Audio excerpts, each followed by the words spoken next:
What is up, you guys? Duki Yanko is here today to bring you my review for Black Clover chapter 178. So this chapter of Black Clover, it was pretty much the aftermath of the battle between Noel and Kuvin, and basically a bunch of other elves, they showed up and surrounds everybody, and then one of them tries to kill Solid, who was just standing there like a fucking idiot. Like, he was just sitting there like a fucking idiot, like, and basically Zora comes in, saves his ass, and actually brings a servant to heal Nebra and Nozel. And then Zora basically goes on to shit talk Nozel and the rest of the Sylvia family, and mainly Nozel, because he's saying, look at the pathetic and sorry state they're in, and how arrogant they were because they thought they were royals. And Nozel basically called him a pathetic excuse for a Magic Knight captain who couldn't even protect his own family. And then this forces Nozel to actually remember a scene with his mother, where basically he was meeting with his mother, and his mother was going over how it was his grimoire ceremony in a year, and she was at the time pregnant with Noel, and she could sense that Noel was going to inherit their father's water element, like Solid and Nebra did. Now, this does beg the question, where in the world is Papa Sylvia right now? Like, where is he? Like, what's going on? Like, is he dead? Did something happen? Like, after Achir's death, did he just leave or something because he couldn't take it? Like, it's like, where is he? Like, where's Papa Sylvia? Because we're right now in the House of Sylvia, and Papa Sylvia is nowhere to be found. So that is something that Tabata may bring up later, now that he's mentioned Noel's father, and him just being completely absent from all this crisis. Like, maybe he's a Magic Knight that is operating outside the kingdom, and he does like covert operations to like maybe spy on the other kingdoms, see what they're up to, and so on. That's probably could be why he's away, but that's just me going on a bunch of speculation here.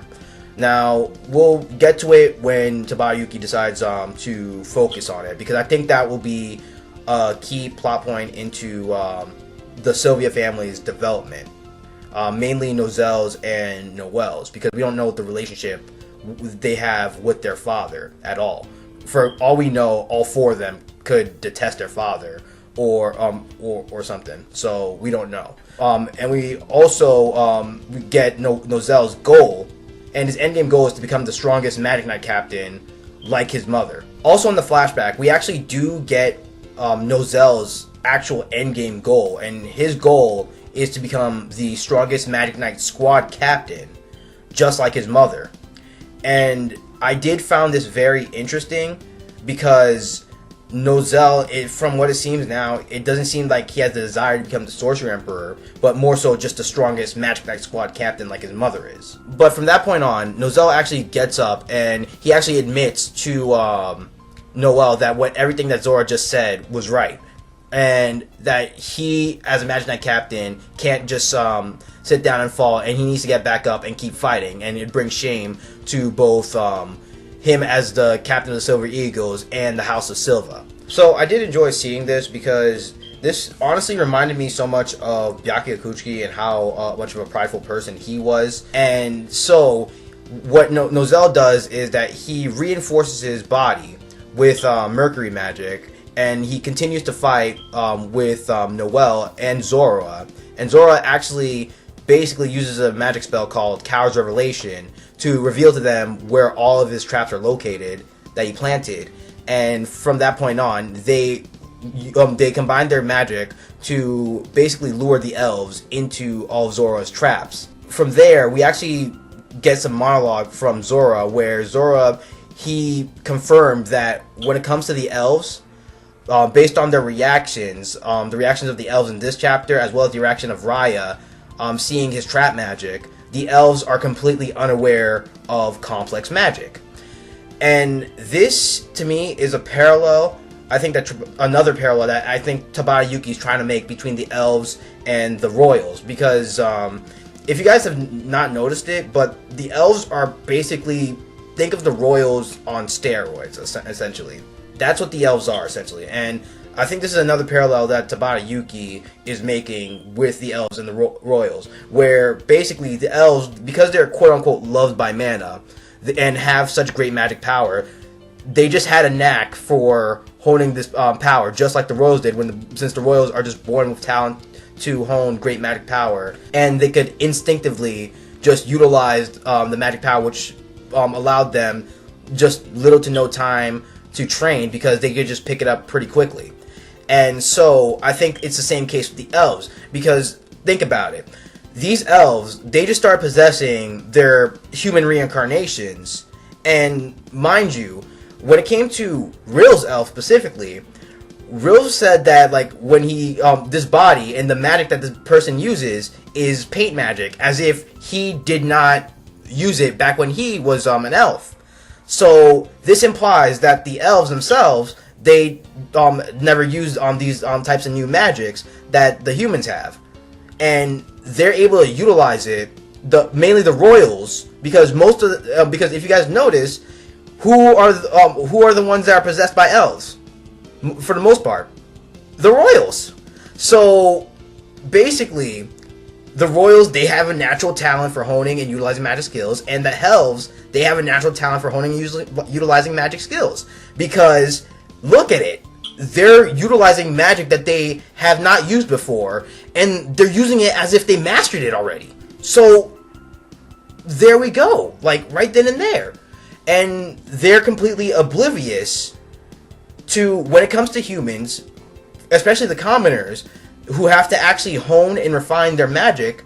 The elves are completely oblivious to this. I believe that this is what's going to give the humans the edge on the elves, especially those who can come up, who have more complex magic and actually have to hone and train their magic skills, such as Zora. You could say Magna too, because Magna actually has to train his magic as well.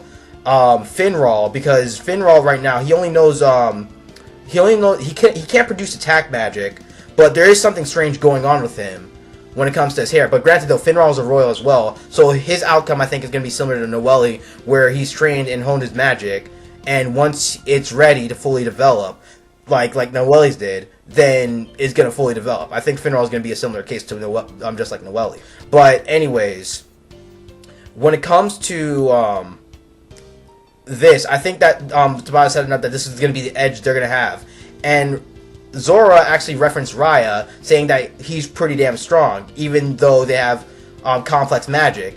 And that is true. But I think Zora, this also sets up that Zora may be one of the key people, along with maybe a captain and somebody else, to taking down Raya. But that's a speculation. There could honestly be a rematch between Raya and Mereoleona for all we know. Overall, I thought the chapter, it was a solid chapter of Black Clover. I did enjoy the characterization for Nozel. I did like how Zora actually ridiculed him, more so to pump him back up to get back on his feet. And I thought the action was fine, relatively. So next chapter, we might be transitioning from Noelle to maybe back to Finral or to Memisoa and what's going on in the House of Vermilion. Because I think Mereoleona is still with them, but she's knocked out at this point in time. But I'm not too sure. But anyways, and Fuego Leon could be heading over there because the elves are heading towards the castle. So Fuego Leon and Leopold are probably heading over there right now. So we could potentially see the power boost that Leopold was about to get when he was fighting Randall.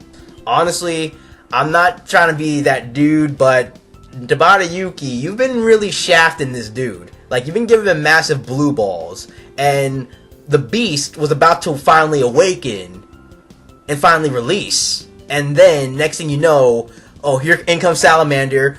Ding! Fuego Leon back up. Oh yeah, motherfuckers, here I am. And then, it's like, dude, what about Leopold?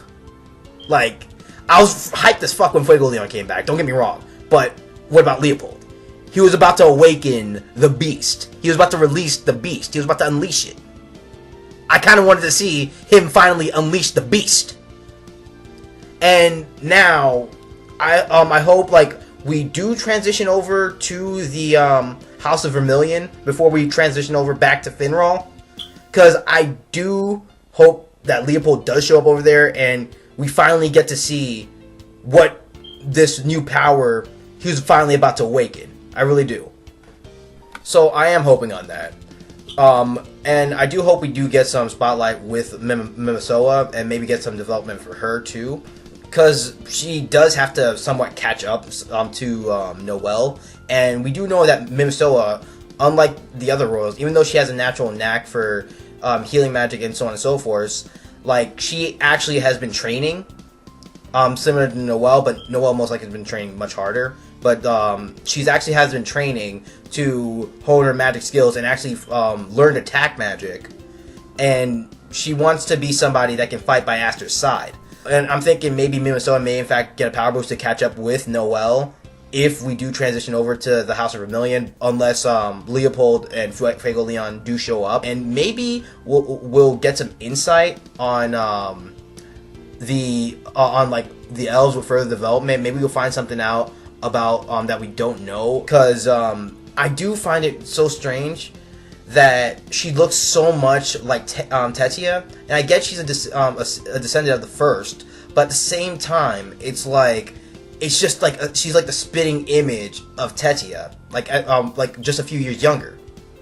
And I think, and at first I believed that Mimisoa may have been the reincarnation of Tetia, but it's like now, like I'm starting to question that, because it's like Tetia, she should have been reincarnated as well as the baby, since Lich used the reincarnation magic with her dead body and the baby within the vicinity as well, along with the other elves. So I'm wondering if the reincarnation magic was just only exclusive to reincarnating the elves, or did it also reincarnate both the baby and Tetia as well? It most likely did reincarnate the baby, but I am wondering, I am questioning, did it reincarnate Tetia as well? And if so, where in the world is Tetia then?